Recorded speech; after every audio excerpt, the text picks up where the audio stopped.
Carboxylic अम्ल के निर्माण के बारे में अपन पढ़ रहे थे। कार्बोक्सिलिक अम्ल किस प्रकार से निर्मित होता है, जिसमें बेसिक सी जो रिएक्शन थी वो मैंने आपको बताई थी कि अल्कोहल का आप ऑक्सीकरण कर सकते हैं। अल्कोहल का ऑक्सीकरण किसी प्रबल ऑक्सीकारक से करना पड़ेगा, क्योंकि अल्कोहल का 2 बार ऑक्सीकरण होगा तब जाके कार्बोक्सिलिक अम्ल बनेगा। जैसे कि ये सामान्य अल्कोहल है, वापस से लास्ट रिएक्शन को रिपीट कर रहा हूँ मैं, CH3CH2OH 1 डिग्री अल्कोहल है। मैंने आपको बताया था कि 1 डिग्री अल्कोहल से ही बनेगा कार्बोक्सिलिक अम्ल। अगर 2 डिग्री अल्कोहल होगा तो एक बार ऑक्सीकरण होती है वो कीटोन बन जाएगा, और कीटोन का ऑक्सीकरण नहीं होता है। ठीक है, तो 1 डिग्री अल्कोहल लिया, 1 डिग्री अल्कोहल के साथ हमने ले लिया प्रबल ऑक्सीकारक K2Cr2O7, या फिर क्या लिख सकते हैं, बेयर अभिकर्मक यानी कि पोटेशियम परमैंगनेट का क्षारीय विलयन। ठीक है, ऑक्सीकरण हुआ, ऑक्सीकरण होने पर अल्कोहल का ऑक्सीकरण करा रहे हैं, यानी कि हाइड्रोजन हटाएंगे तो एक हाइड्रोजन हटेगा ऑक्सीजन से, एक हटेगा ऑक्सीजन जुड़े हुए कार्बन से, तो ये हो गया कुछ ऐसा CH3CHO। कार्बन पर 2 हाइड्रोजन थे यानी कि CH2 था, एक हाइड्रोजन आपने हटा दिया है तो CH रह गया है। ऑक्सीजन पर एक हाइड्रोजन था उसको आपने हटा दिया है तो ये कुछ ऐसा डबल बॉन्ड। एक बार ऑक्सीकरण हो गया, यहाँ पर चाहे तो ऑक्सीकरण का साइन बना दीजिए, नहीं भी बनाया तो कोई दिक्कत नहीं है। ठीक है, एक बार ऑक्सीकरण होने पर एल्डिहाइड बन गया। हमें क्या चाहिए था, हमें चाहिए था कार्बोक्सिलिक अम्ल।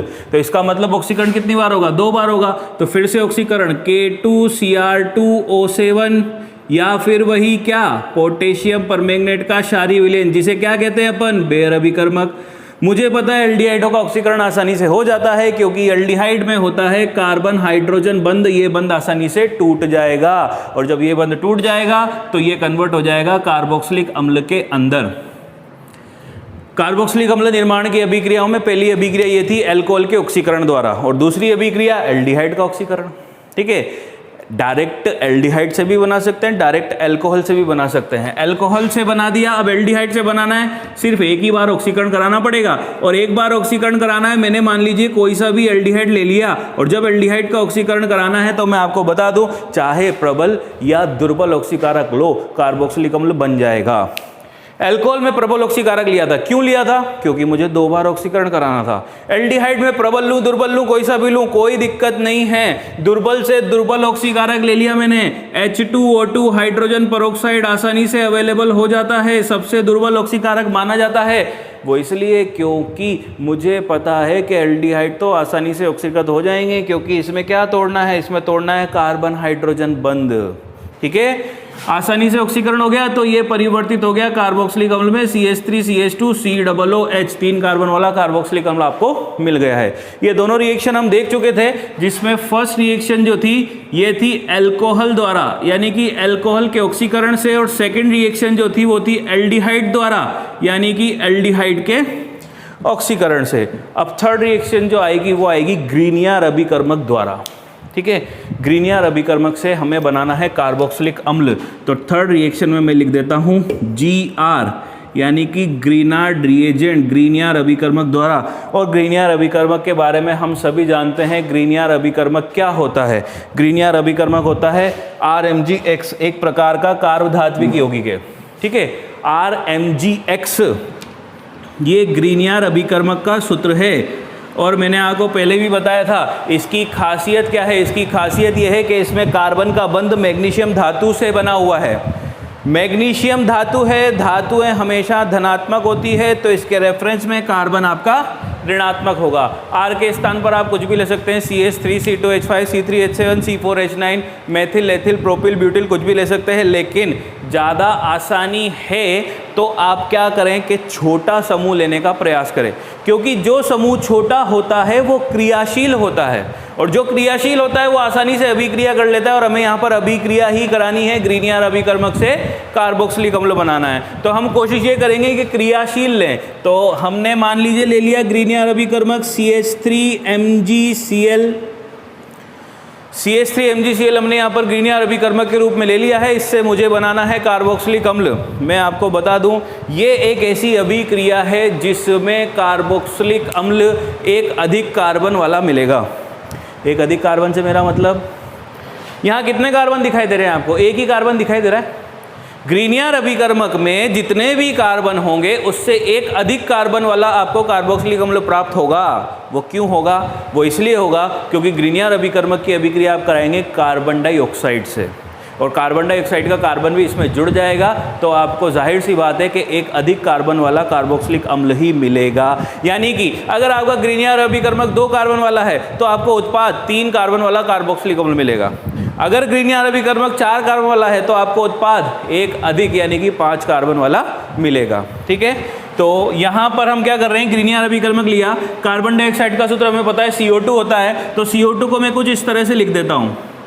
CO2, एक कार्बन पर 2 ऑक्सीजन है, मुझे पता है कार्बन की संयोजकता होती है 4, तो 2 ऑक्सीजन पे डबल बॉन्ड लगा दिया है, कार्बन की संयोजकता 4 है, ऑक्सीजन की संयोजकता 2 है। मैंने जानबूझ के इसको इस तरह से लिखा है ताकि आपको समझ में आ जाए, क्योंकि COOH में ये कार्बोनिल समूह होता है, ये रहा। ठीक है, अब मुझे यहाँ पर ये डबल बॉन्ड हटाना है और हाइड्रोजन को जोड़ना है। तो देखें, मुझे पता है कि कार्बन और ऑक्सीजन की तुलना करूँगा तो ऑक्सीजन अधिक विद्युत ऋणी है क्या, और जो अधिक विद्युत ऋणी है वो बंध का इलेक्ट्रॉन खींचेगा। देखें, ऑक्सीजन अधिक विद्युत ऋणी है, इसने कार्बन से बंध का इलेक्ट्रॉन खींचा, ऊपर वाले बंध पे कोई फर्क नहीं पड़ा, ये वाला बंध जैसा का जैसा, इसको मत छेड़ना, इस वाले बंध को तोड़ा है मैंने, यानी कि ऑक्सीजन ने इलेक्ट्रॉन खींच लिया, डबल बॉन्ड की जगह सिंगल बॉन्ड रह जाएगा, ऑक्सीजन हो जाएगा माइनस, कार्बन हो जाएगा प्लस, यही होगा क्या। इधर आओ ग्रीनियर अभिकर्मक की तरफ। अभी थोड़ी देर पहले मैंने आपको क्या बताया कि कार्बन का बंध है मैग्नीशियम धातु के साथ, और धातु होती है धनात्मक, तो कार्बन कैसा होगा, ऋणात्मक, तो ये माइनस ये प्लस, ये माइनस होता है। लेकिन ध्यान रखना, मैंने पहले भी कहा था कि मैग्नीशियम और हैलोजन के बंध को नहीं छेड़ोगे आप, ये कभी भी नहीं टूटेगा, क्योंकि सारी हैलोजन होती है ऋणात्मक, सारी धातुएं होती है धनात्मक, तो धातु परमाणु धनात्मक और ऋणात्मक हैलोजन परमाणु के बीच का जो बंध है वो इतनी आसानी से नहीं टूटता है। तो ग्रीनियर अभिकर्मक में MgCl या MgX के बंध को तोड़ने की कोशिश मत करना, इसको माइनस मत लिखना, हालांकि माइनस होता है ये, लेकिन ये बंध टूटेगा ही नहीं। बंध टूटेगा तो ये वाला टूटेगा, कार्ब धात्विक बंध टूटेगा, कार्बन और धातु परमाणु के बीच का बंध टूटेगा। ठीक है, तो अब आप देखें कि इधर आपको कार्बन नेगेटिव दिखाई दे रहा है, ये वाला बंध का इलेक्ट्रॉन खींचा तो ऑक्सीजन पर आया माइनस चार्ज, कार्बन पर आया प्लस चार्ज। आंशिक इसलिए लिखा है क्योंकि बंध टूटते हुए दिखा रहा हूं मैं, अभी तोड़ा नहीं है बंध, जब बंध पूरी तरह से टूट जाएगा तो पूर्ण आवेश आ जाएगा, इस पर पूर्ण माइनस, इस पर पूर्ण प्लस, लेकिन अभी सिर्फ तोड़ते हुए दिखाया है। तो मैंने बता दिया कि आंशिक ऋणावेश है और आंशिक धनावेश है। क्या करोगे, पॉजिटिव कार्बन को नेगेटिव कार्बन से जोड़ोगे, CH3 पर माइनस है, इस कार्बन पर प्लस है, तो ये CH3 इस कार्बन से जुड़ने वाला है और ये Mg इस ऑक्सीजन से जुड़ने वाला है। कुछ नहीं कर रहा हूं मैं, प्लस को माइनस से और माइनस को प्लस से जोड़ रहा हूं। तो देखें आगे क्या होगा, ये जो CH3 है क्या ये इस कार्बन से जुड़ जाएगा क्या, इस CH3 को इस कार्बन से जोड़ा मैंने। ठीक है, तो ये लिख रहा हूं मैं CH3 C double bond O, CH3 C double bond O, single bond O पे माइनस आया था, माइनस पे कौन जुड़ेगा, MgCl, MgCl, ये योगोत्पाद बनाया। अभी कार्बोक्सिलिक अम्ल बनता हुआ दिखा नहीं है अपन को, कार्बोक्सिलिक अम्ल पूर्ण रूप से नहीं बनाया, अभी हमारा काम पूरा नहीं हुआ।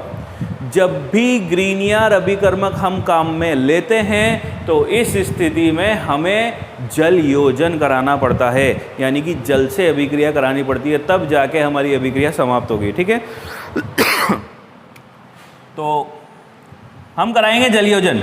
जल योजन का मतलब जल से अभिक्रिया, और जल योजन ज़्यादातर अम्लीय माध्यम में होता है, तो मैं इसको ऐसे लिख देता हूँ। H2O का मतलब तो जल योजन है, H+ का मतलब अम्लीय माध्यम में जल योजन है। मैं चाहूँ तो इसको मिला के ऐसे भी लिख सकता हूँ H3O+, इसका मतलब भी यही होता है, अम्लीय माध्यम में जल योजन, यानी कि इस जल और इस H+ को मैंने मिलाकर लिख दिया है। अब जब जल से अभिक्रिया कराएंगे तो जल में मुझे पता है एक तो H+ है, दूसरा OH- है।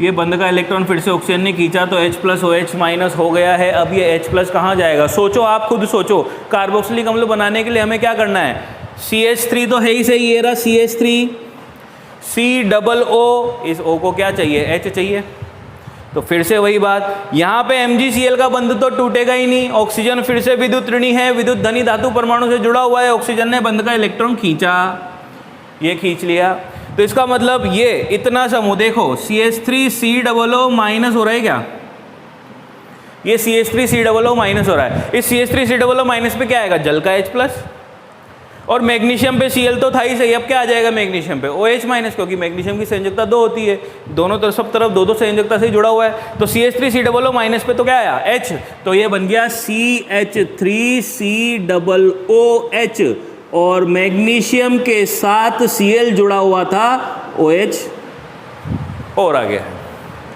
बन गया कार्बोक्सिलिक अम्ल। देख सकते हैं आप। ग्रीनियर अभिकर्मक जो आपने लिया था वो कितने कार्बन का था? 1 कार्बन का, CH3MgCl। जो कार्बोक्सिलिक अम्ल बना उसमें देखो कितने कार्बन है? 2 कार्बन है। एथेनोइक अम्ल बना है, जिसे आप एसिटिक अम्ल भी बोलते हैं, विनेगर यानी कि सिरके में प्राप्त होता है, ठीक है। तो ग्रीनियर अभिकर्मक की अभिक्रिया द्वारा आप एक अधिक कार्बन वाला कार्बोक्सिलिक अम्ल बना सकते हैं, क्योंकि ग्रीनियर अभिकर्मक से कार्बोक्सिलिक अम्ल बनाने में आपको चाहिए क्या? Carbon dioxide. तो वो अतिरिक्त कार्बन किसका आएगा? कार्बन डाइऑक्साइड का आएगा, ठीक है। क्लियर है किस तरह से बनाना है? ठीक है, आगे देखते हैं। मैं कुछ सवाल देता हूं आपको, यहाँ पर एक क्वेश्चन डिस्कस करते हैं अपन। मान लीजिए मुझे क्वेश्चन दे दिया कि एथेनॉल है मेरे पास। क्या है मेरे पास? एथेनॉल। एथेनॉल से मुझे बनाना है प्रोपेनोइक अम्ल। प्रोपेनोइक अम्ल में कितने कार्बन? 3 कार्बन। एथेनॉल में कितने कार्बन? 2 कार्बन। एथेनॉल में 2 कार्बन है, प्रोपेनोइक अम्ल में 3 कार्बन है। अब यहाँ पर चक्कर पड़ गया भाई, अगर ग्रीनियर अभिकर्मक से बोला होता तब तो मुझे आता है कि हाँ एक अधिक कार्बन वाला मैं यहाँ पर बना सकता हूँ, लेकिन यहाँ तो एल्कोहल दे दिया मुझे।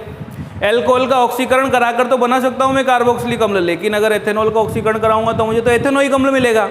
अभी कराया थोड़ी देर पहले अपन ने, फर्स्ट रिएक्शन वही थी, एथेनॉल का ऑक्सीकरण कराया था 2 बार, तो 2 कार्बन वाला ही कार्बोक्सिलिक अम्ल प्राप्त होता। लेकिन अब यहाँ पर इन्होंने ये बोल दिया कि एथेनॉल लेना है, यानी कि 2 कार्बन वाला एल्कोहल लेना है, लेकिन बनाना क्या है? प्रोपेनोइक अम्ल बनाना है।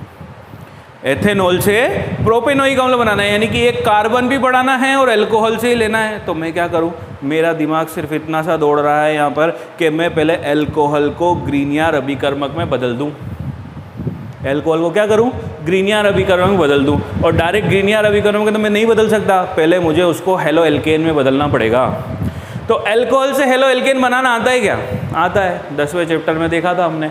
एल्कोहल से हेलो एल्केन बनाना कोई बड़ी बात नहीं है। एल्कोहल की अभिक्रिया हम करा देंगे HX के साथ। एल्कोहल से हेलो एल्केन का निर्माण। हमें बोला है कि एथेनॉल है हमारे पास, तो ये लो एथेनॉल CH3CH2OH, ये एथेनॉल ले लिया मैंने, 1 डिग्री एल्कोहल लिया है मैंने, ठीक है। इसकी अभिक्रिया सबसे पहले मैं करा देता हूं HX के साथ। मान लीजिए मैंने HX में HCl ले लिया, भाई 1 डिग्री एल्कोहल है, उसकी अभिक्रिया करानी है तो मुझे यहाँ पर निर्जलीकारक यूज करना पड़ेगा। आपको याद हो तो मैंने आपको बताया था 3 डिग्री एल्कोहल सबसे अधिक क्रियाशील होता है, कुछ नहीं करना पड़ेगा, केवल मिलाओ अभिक्रिया हो जाएगी। 2 डिग्री एल्कोहल को थोड़ा गर्म करना पड़ेगा, और 1 डिग्री एल्कोहल अगर है तो गर्म भी करना पड़ेगा और निर्जलीकारक भी डालना पड़ेगा, क्योंकि यहाँ से आपका जली तो निकल रहा है, H2O निकलेगा तभी तो हेलो एल्केन बनेगा, CH3CH2Cl बन जाएगा। तो मैंने यहाँ पर सांद्र H2SO4 डाल दिया, CH2SO4 यानी कि कंसंट्रेटेड H2SO4, और साथ में इसको गर्म भी कर दिया। ये निकल गया जल का अणु। जल का अणु निकला तो CH3CH2Cl माइनस ऑफ H2O मैंने यहाँ पर लिख दिया। अभी ये बना है हेलो एल्केन, एथिल क्लोराइड जिसे आप कह सकते हैं, हेलो एल्केन बना है। अब मैं क्या करूँगा? इससे ग्रीनियर अभिकर्मक बना दूंगा। इससे ग्रीनियर अभिकर्मक बनाना कोई बड़ी बात नहीं है। हेलो एल्केन आ गया है मेरे पास। मैं क्या करूँगा? मैं इसकी अभिक्रिया कराऊंगा मैग्नीशियम के साथ शुष्क ईथर की उपस्थिति में। तो ये लीजिए, आगे मैंने डाल दिया है मैग्नीशियम किसके साथ? ड्राई ईथर के साथ। शुष्क ईथर की उपस्थिति में मैग्नीशियम से अभिक्रिया कराएंगे। हमें पता है मैग्नीशियम की संयोजकता 2 है, इन दोनों के बीच में आकर बैठ जाएगा, यानी कि कार्बन और हेलोजन के बीच में। तो ये हो गया आपका C2H5, CH3CH2 को मिला के C2H5 लिख देता हूँ, C2H5MgCl। देखो ग्रीनियर अभिकर्मक बन गया क्या? शुरू कहाँ से करा था मैंने? एल्कोहल से। मुझे यही बोला है कि एथेनॉल से प्रोपेनोइक अम्ल बनाकर बताओ। अब एथेनॉल से 1 कार्बन बढ़ाना तो मुझे नहीं आ रहा, तो मैंने उसको पहले क्या किया? मैंने उसको पहले हेलो एल्केन में कन्वर्ट किया, उसको ग्रीनियर अभिकर्मक में कन्वर्ट किया। उसके बाद आगे का काम तो मुझे आता है, मैं इसकी अभिक्रिया किससे करा दूंगा? कार्बन डाइऑक्साइड से।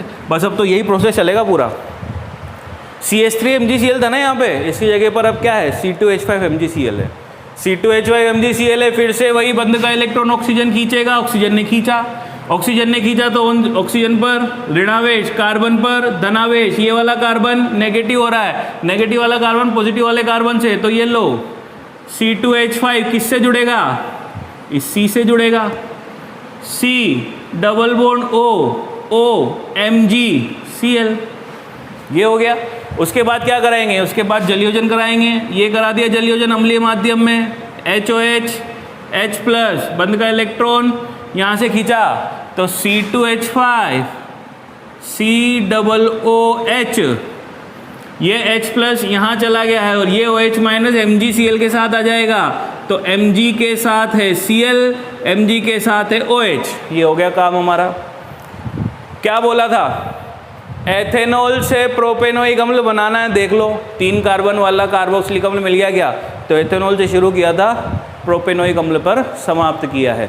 तो ये था ग्रीनियर अभिकर्मक से कार्बोक्सिलिक अम्ल बनाना, ग्रीनियर अभिकर्मक से कार्बोक्सिलिक अम्ल किस तरह से बना सकते हैं, ठीक है। नेक्स्ट आते हैं अपन नाइट्राइल से, नाइट्राइल या साइनाइड से, साइनाइड को ही नाइट्राइल बोलते हैं, ये बात हम जानते हैं पहले से। साइनाइड से हमें बनाना है क्या, कार्बोक्सिलिक अम्ल।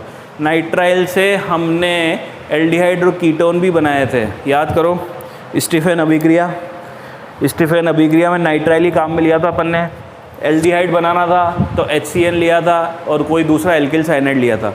यहाँ पर हमें अब कार्बोक्सिलिक अम्ल बनाना नाइट्राइल द्वारा, ठीक है। वहाँ हमने क्या कराया था, वहाँ हमने अपचयन कराया था, अपचयन करा के जलयोजन कराया था, हम यहाँ पर डायरेक्ट जलयोजन कराएंगे। अगर नाइट्राइल का पूर्ण जलयोजन कराया जाए, पूर्ण जलयोजन का मतलब, जैसे मैं पूर्ण ऑक्सीकरण बोलता हूँ ना, तो पूर्ण ऑक्सीकरण का मतलब क्या होता है, कम से कम 2 बार ऑक्सीकरण। तो पूर्ण जलयोजन का मतलब क्या होगा, कम से कम 2 बार जल से अभिक्रिया, 2 बार जलयोजन। और अगर मैं आंशिक बोलूँ तो 1 बार जलयोजन, मैं पूर्ण बोलूँ तो 2 बार जलयोजन। नाइट्राइलों का पूर्ण जलयोजन कराना है। तो नेक्स्ट रिएक्शन जो है हमारी, मैं यहाँ पर लिख देता हूँ, एक बार अल्कोहल से बना दिया, एक बार एल्डिहाइड से बना दिया है, एक बार आपने ग्रीनियर अभिकर्मक से बना दिया है। अब हम लिख रहे हैं नाइट्राइलों के पूर्ण जलयोजन द्वारा, पूर्ण जलयोजन करेंगे नाइट्राइलों का, ठीक है। नाइट्राइलों के पूर्ण जलयोजन द्वारा, कोई सा भी नाइट्राइल ले लेता हूं मैं, मान लीजिए मैंने ले लिया RCN, पूर्ण जलयोजन यानी कि जल से अभिक्रिया, लो भाई जल से अभिक्रिया कराते हैं, देखते हैं क्या होता है। जल से अभिक्रिया करा रहे हैं, यहाँ पर जब एक बार अभिक्रिया कराएंगे तो क्या मैं ऐसा लिख दूँ यहाँ पर आंशिक जलयोजन, भाई अभी यही तो बोला कि जल के एक अणु से अभिक्रिया कराऊंगा तो आंशिक जलयोजन, ठीक है। दोनों को ध्यान से देखो, ट्रिपल बॉन्ड पे आओ, ये रहा ट्रिपल बॉन्ड। कार्बन और नाइट्रोजन में अधिक विद्युत ऋणी कौन है, नाइट्रोजन है। बंद का इलेक्ट्रॉन कौन खींचेगा, नाइट्रोजन खींचेगा, ये खींचा, नाइट्रोजन हो गया नेगेटिव, कार्बन हो गया पॉजिटिव। मुझे पता है जल में H+ OH- जानते हैं अपन। नाइट्रोजन कैसा हो रहा है, नेगेटिव, नेगेटिव पर कौन जाएगा, हाइड्रोजन जाएगा। कार्बन कैसा हो रहा है, पॉजिटिव, पॉजिटिव पर कौन जाएगा, OH जाएगा। तो ये लो RCOH डबल बॉन्ड NH। क्या मैंने आपको ऐसा बताया था क्या कि एक ही कार्बन पर डबल बॉन्ड और उसी पर OH अगर आ जाता है तो वह अस्थायी होता है, बोला था। एक कार्बन पर 2 OH कभी भी नहीं आ सकते और एक ही कार्बन पर डबल बॉन्ड और OH नहीं आ सकता, इनोल अस्थायी होता है, ठीक है। मैंने यहाँ पर देखा डबल बॉन्ड किसके बीच में, कार्बन और नाइट्रोजन के बीच में, जबकि मुझे पता है कि ऑक्सीजन कार्बन से भी ज़्यादा विद्युत ऋणी है और नाइट्रोजन से भी ज़्यादा विद्युत ऋणी है। इसका मतलब डबल बॉन्ड नाइट्रोजन के पास नहीं होना चाहिए, किसके पास होना चाहिए, ऑक्सीजन के पास। तो यहाँ पर होगा भैया पुनर्विन्यास, या फिर जिसे आप कहते चला अवयवता, पुनर्विन्यास होगा। ये डबल बॉन्ड ऑक्सीजन खींचेगा, ये खींचा, ये हाइड्रोजन इसको दे देगा, ये दिया, ठीक है। तो ये हो गया RCONH2। क्या ये देखा देखा लग रहा है क्या यौगिक, देख सकते हैं आप। CONH2, CONH2 किसे कहते हैं अपन, एमाइड को कहते हैं। किसको कहते हैं, एमाइड को। क्रियात्मक समूह सारणी में है ये, अम्ल क्लोराइड अम्ल एमाइड, अम्ल एनहाइड्राइड, ये सब उसी के अंदर है। क्रियात्मक समूह सारणी जो मैं 11th क्लास में बता चुका था आप लोगों को, ठीक है। तो आंशिक जलयोजन किया है, नाइट्राइल के आंशिक जलयोजन पर क्या प्राप्त हो गया? अम्ल एमाइड प्राप्त हो गया है। यहाँ पर मैं इसको एमाइड लिख देता हूँ, जबकि मुझे क्या कराना था? मुझे पूर्ण जलयोजन कराना था। इसका मतलब अभी जल के एक और अणु से अभिक्रिया बाकी है। आगे चलो फिर से, यहाँ पर अब मैं लिख देता हूँ पूर्ण जलयोजन। पूर्ण जलयोजन का मतलब जल के एक और अणु से अभिक्रिया कराएंगे। ये ले लिया हमने जल का अणु, ठीक है। जल का अणु मुझे पता है H+OH- में नाइट्रोजन विद्युत ऋणी बंध का इलेक्ट्रॉन खींचेगा। पहले भी नाइट्रोजन ने खींचा था, अभी भी नाइट्रोजन ही खींचेगा। नाइट्रोजन खींचा, माइनस हो गया, माइनस हो गया, NH2 माइनस पे कौन आएगा? H plus. प्लस कौन हुआ? कार्बन। प्लस वाले कार्बन पर कौन आएगा? OH minus. तो ये लो RCOOH और क्या निकल गया? NH3 यानी कि अमोनिया। देख सकते हैं नाइट्राइल का पूर्ण जलयोजन करा दिया है, हमारा कार्बोक्सिलिक अम्ल बन गया है आपके सामने।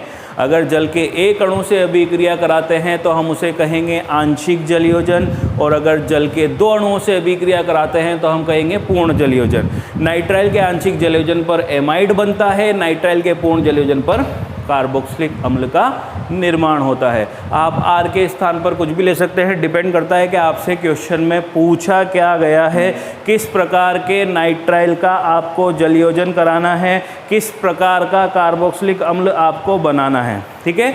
ये डिपेंड करता है कि आपसे क्वेश्चन में क्या पूछा जा रहा है, ठीक। ये नाइट्राइलों द्वारा। अब नाइट्राइलों से हमने बना दिया है, इसके अलावा अब हम बनाने जा रहे हैं कार्बोक्सिलिक अम्ल को अम्ल व्युत्पन्नों द्वारा।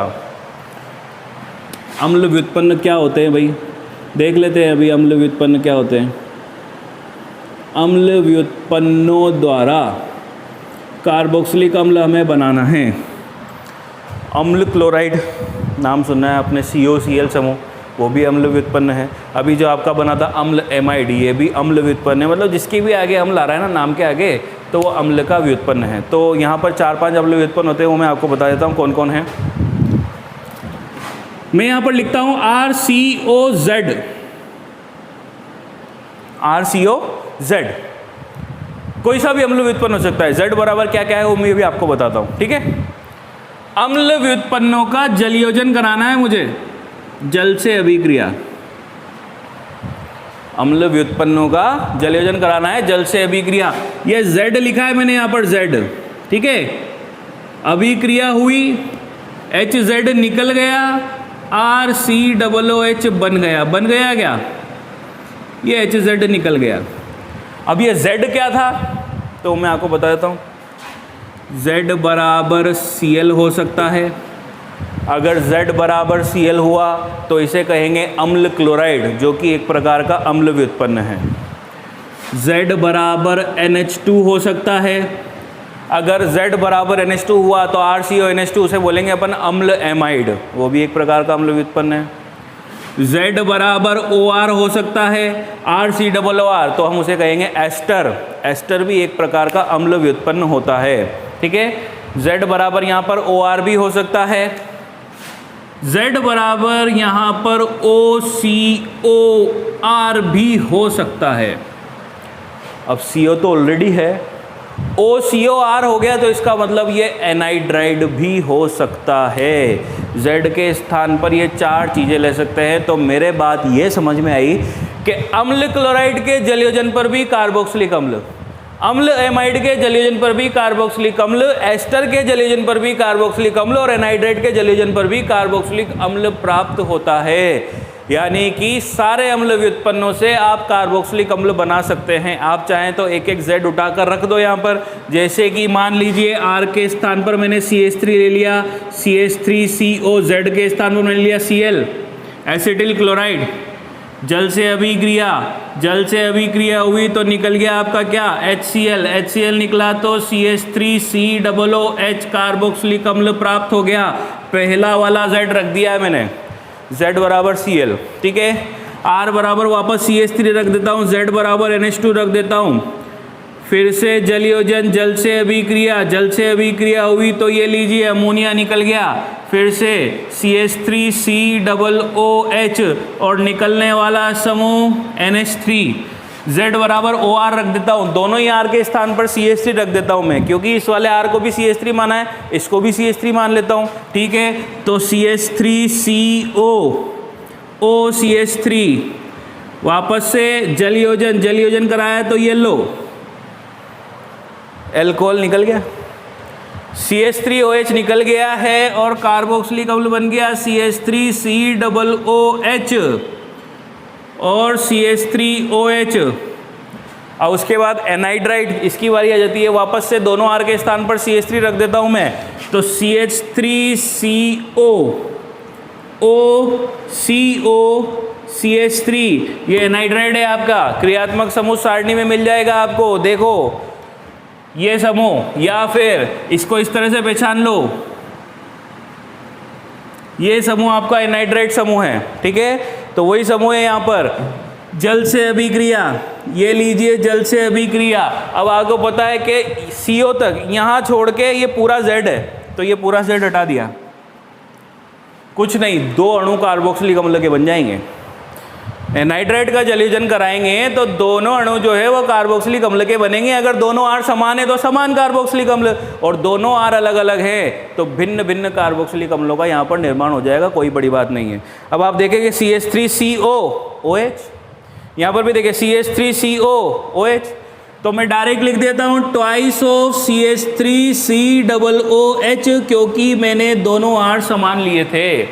तो ये अम्ल व्युत्पन्नों के जलयोजन द्वारा आपका कार्बोक्सिलिक अम्ल प्राप्त हो गया है। ये कार्बोक्सिलिक अम्ल निर्माण की लगभग सारी अभिक्रियाएं आपकी हो चुकी है। कुछ स्पेसिफिक रिएक्शन है जो अभी पीछे आती चलेगी साथ साथ में। ठीक है, हमने क्या किया, कार्बोक्सिलिक अम्ल का निर्माण कराने के लिए एल्कोहल का ऑक्सीकरण कराया 2 बार प्रबल ऑक्सीकारक से, एल्डिहाइड का ऑक्सीकरण कराया प्रबल या दुर्बल ऑक्सीकारक से। हमने ग्रीनियर अभिकर्मक काम में लिया, ग्रीनियर अभिकर्मक की अभिक्रिया हमने कार्बन डाइऑक्साइड से कराई है। ठीक है, उस अभिक्रिया के अंतर्गत मैंने आपको एक क्वेश्चन भी बताया था, घुमा फिरा के क्वेश्चन आ सकता है, डायरेक्ट एल्कोहल दे सकते हैं और एल्कोहल से डायरेक्ट आपको कार्बोक्सिलिक अम्ल एक ज़्यादा कार्बन वाला पूछ सकते हैं। अगर एल्कोहल से कार्बोक्सिलिक अम्ल मांगा है तो आप सीधा सीधा ऑक्सीकरण करा दो, लेकिन अगर कार्बन की संख्या ज़्यादा मांगी है तो फिर पहले उसको हेलो एल्केन में, हेलो एल्केन को ग्रीनियर अभिकर्मक में, फिर ग्रीनियर अभिकर्मक को कार्बोक्सिलिक अम्ल में हमें पलटना होगा। एल्कोहल से हो गया, एल्डिहाइड से हो गया, ग्रीनियर अभिकर्मक से हो गया, उसके बाद नाइट्राइलो के पूर्ण जलयोजन द्वारा, पूर्ण जलयोजन मतलब कम से कम 2 बार जलयोजन कराना पड़ेगा। ठीक है, उसके बाद अम्ल व्युत्पन्नों द्वारा, अम्ल व्युत्पन्नों के अंदर ये 4 अभिक्रियाएं हैं जिसमें अम्ल क्लोराइड है, अम्ल एमाइड है, एस्टर है और एनाइड्राइड है। ये कार्बोक्सिलिक अम्ल निर्माण की अभिक्रियाएं थी। ठीक है, क्लियर है यहाँ तक? इसके नोट्स आपको मिल जाएंगे, बाकी हम नेक्स्ट क्लास में देखते हैं।